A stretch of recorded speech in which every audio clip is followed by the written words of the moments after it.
Now, what does a job owner mean? A job owner is a person who is stuck in this trap of self-employment. And this trap of self-employment, like the word suggests, is giving employment to yourself. Now, people ask me, what's wrong with giving employment to yourself? I say that's the worst thing you can do. Because the truth is this, when you give employment to yourself, you don't pay yourself consistently. Yes? And the truth is that you live this journey of a superhero in your own head because you are like the sincere victim of mankind pursuing your passion, but the world is not good enough to support you with profitability. And I believe that most entrepreneurs accept this as a way of life. They accept this as the reality. Because think about it. Every book, every magazine, every YouTube video you watch, every TED talk you see, talks to you about struggles and says that there is a light at the end of the tunnel. But like Navjot Singh Sidhu says, the light at the end of the tunnel could be one of a coming train. And we forget to see that. Okay? Now, what we need to understand is this, that the fact that you're in this situation of self-employment where you don't have time, you don't have money, your business is not growing, but you're employing yourself, this can be quite deceiving. And I lived through this deception for the longest time before I made a decision.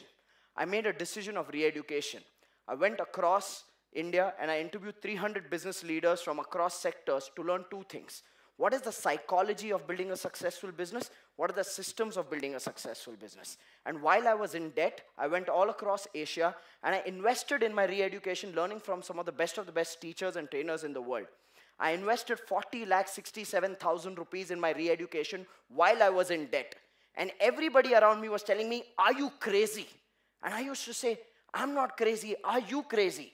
Here we are taking education loans, going through education that does not prepare us to be entrepreneurs. But when we are investing in our own education, learning from people who've been there and done that, how is that qualified to be crazy?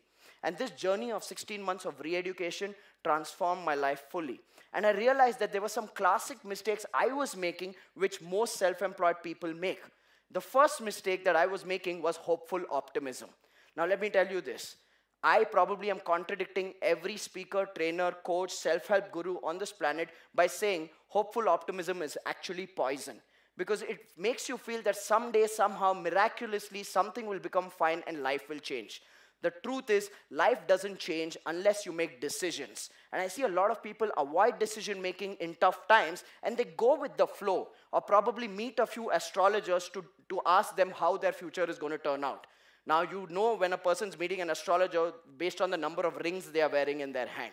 And I see a lot of entrepreneurs, their hands are filled with rings for stones to control planets that are way, way far away to dictate their destiny. Now, I want you to understand this. This hopeful optimism is the first mistake that most people make, which makes them play small and accept things as the way they are. Now, when I started studying business from these gurus and leaders that I was meeting, I realized that a business is like a wheel and it has 7 functions. It has marketing, sales, operations, R&D, HR, accounts, management. No matter whether you're a solopreneur or you are a micro enterprise or a large corporation, you have these 7 functions which are like the spokes of a wheel. And if these spokes of the wheel are broken, which means you're not doing these activities consistently, your wheel keeps losing balance. So I started asking myself, why do entrepreneurs face this challenge of balancing between all these things? And the answer was very simple. It is because in most small and medium businesses, everything is dependent on the entrepreneur. The owner is like the superhero. He is there doing things at a firefighting pace. Now, please keep that word in your mind, firefighting. No dictionary on this planet says that if you are a firefighter, you're going to achieve growth. Firefighting is a game for survival. Therefore, it kills action consistency. I started seeing a lot of entrepreneurs are focusing their time only on issues which are burning in their business. They're not really building their business. They're actually playing this game of month-to-month survival. And they believe that everything is dependent on them. Therefore, nothing can work consistently. It works sequentially. I do marketing for some time, generate some leads. I do sales for some time, generate some customers. Then I get busy with operations. So what happens to marketing and sales when I'm doing operations? Well, it comes to a standstill. Now, if you realize that when things happen sequentially in a business, things don't produce results. And that's why the results and efficiency of most small and medium entrepreneurs is extremely low. I started seeing this and I started questioning myself, what is it that is making entrepreneurs do this? And that's when I realized the second mistake, which I also had made for quite some time.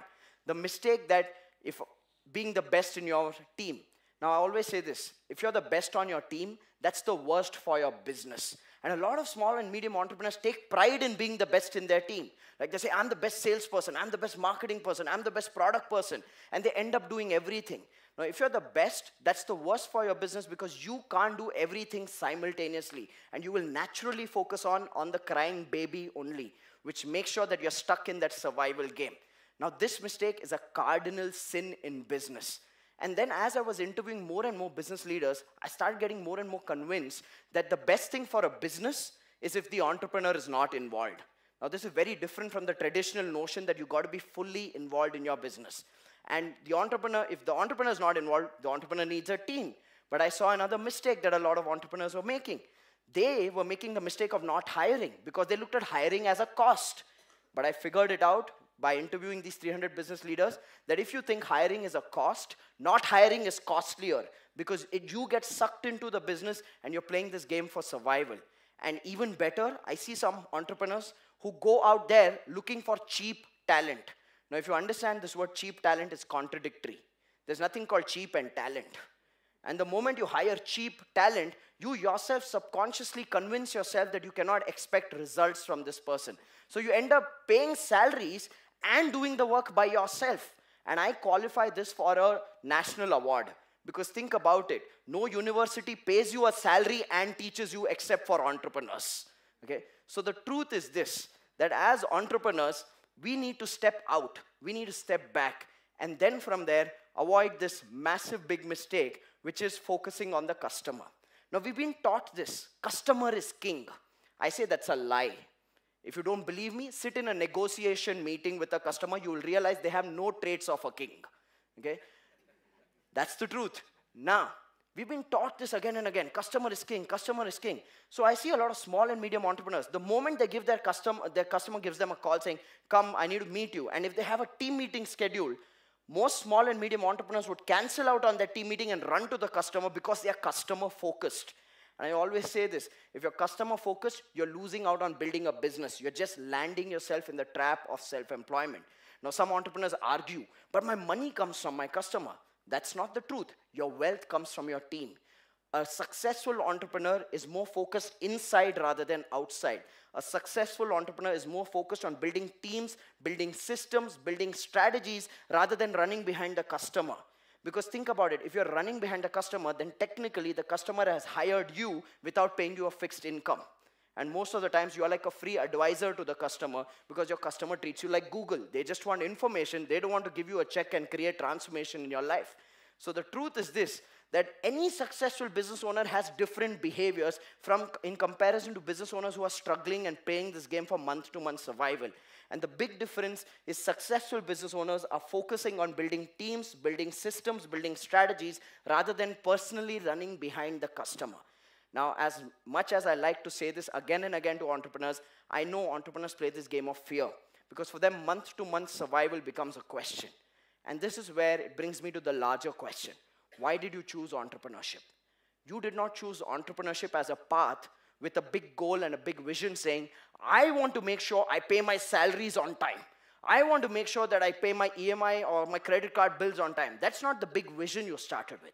You started your venture as an entrepreneur with a big vision of creating a difference, of adding value to a large market, of creating jobs, and creating wealth for yourself and your team members and your customers. And if you're deviating from this vision and getting stuck in the month-to-month trap, there's something that you've not done right. And that something that you've not done right is you've not focused on building teams, systems, and strategies, which can make sure that the business works without you. But entrepreneurs that play the game till it rains, build teams, build systems, build strategies to build a scalable enterprise, these are the ones who actually go ahead and create impact on this universe, on this planet, and on this nation. Thank you so much. This is Rajiv Talreja signing off.